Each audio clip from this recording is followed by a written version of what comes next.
Hi, welcome to the Nay or Yay Show. I'm your host, Pierre Marks. This is the recommendation show for all your streaming services and reviews. Let's get started. First up we have is Jurassic World Rebirth, starring the lovely and sexy Scarlett Johansson, and some other familiar faces. Now in this one, Scarlett leads a team on a mission to extract DNA from dinosaurs on an island where they used to do mutation experiments on dinosaurs in order to possibly make a cure for certain diseases. So will they succeed on their top secret expedition, or is it going to be more terrifying than they bargained for? Dun, dun, dun, dun, dun, dun, dun, dun, dun, dun.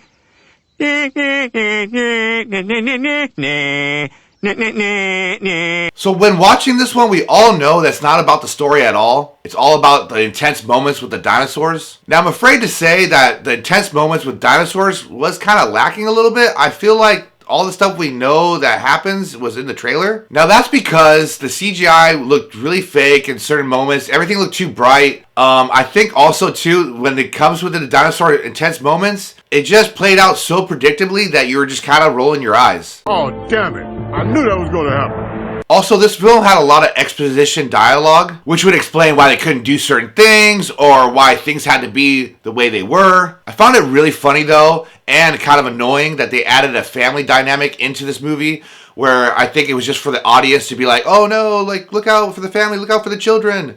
It's true, it is kind of annoying. In the end, there was only two good things about this film. I would say the mutated Pterodactyls and staring at Scarlett Johansson for about 2 hours. But it wasn't enough to give me any type of feel for this movie or even a like for this movie. It was a complete utter waste of time and I was very disappointed. So I'm going to give this one an A. Second up we have is a horror comedy called Death of a Unicorn. This one is starring Paul Rudd and Jenna Ortega. Basically this one is about a father and daughter that are on a weekend retreat and has deadly consequences where they accidentally kill a unicorn. And things start getting crazy when the father's new boss thinks that the unicorn's blood has healing powers and tries to exploit it. Then in this story, with that being said, becomes as old as day, and that's basically how can the rich get richer and how can they exploit what they find. Hey, you don't even know anything about Christianity. I know enough to exploit it. Now the CGI in this one was pretty silly and okay at best, and the film was something out of like a Alien vs Predator or E.T. ripoff, and that's because of like certain characters and certain scenes in this movie where like the rich are in complete denial and just don't care to understand what they're dealing with and don't fully understand what it's capable of as well. Hey, baby.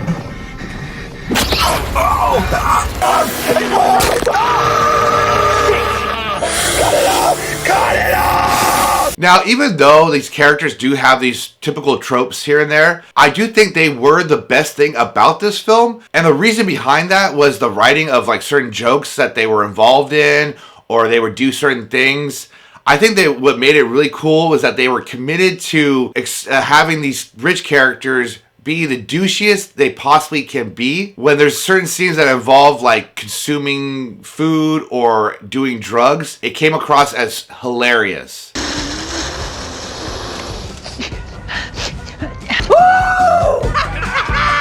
That is good shit. Well, fuck me. Maybe.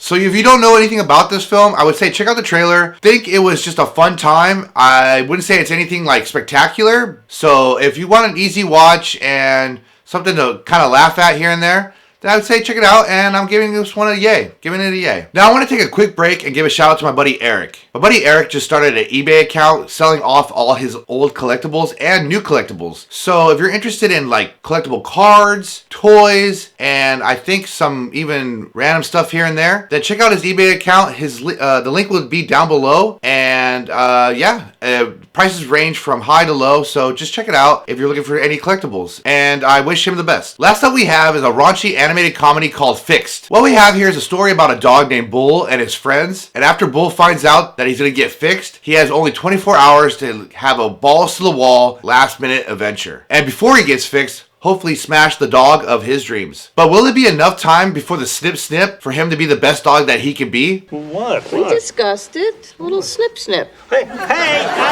don't watch with that kind of talk, huh? He can hear you. Now, this wasn't your typical animated type dog movie because, first off, the animation style was something out of a Ren and Stimpy cartoon, and it was also super hyper sexual, involving pets and stuff. It was just weird. But what I found to work really well in this one was the voice actors and their characters that they were portraying. Also, what worked really well in this film was the dog humor and what situations they would get into. You're wasting your time. No, I'm not. You're not gonna win. It's time he learned what it's like to be stared at all the time. Bring it on, Buster. You got nothing. You can't touch me. I'm... It's like his eyes turned into sorcerer's pinwheels and started spinning. Overall, this was uncomfortable, hilarious, disgusting, and it had a bit of puppy love in it. If you don't like sexual humor, I would say you're not going to like this one, and I can say for sure this is not for kids at all. So if you come across it, don't click on it. Earmuffs, you know? Earmuffs. I don't know why you got to do it in front of the kid with the effing. All you got to do is say earmuffs to him. Earmuffs. And he can say fuck, shit, bitch, whatever you want. Cock, balls. But I found myself laughing throughout this film, and I thought this was really funny. I did think it was a hyper crazier version of that animated movie called Pets. So if you are a dog owner, definitely check it out, and it's a yay. Well, that's all the time we have for today.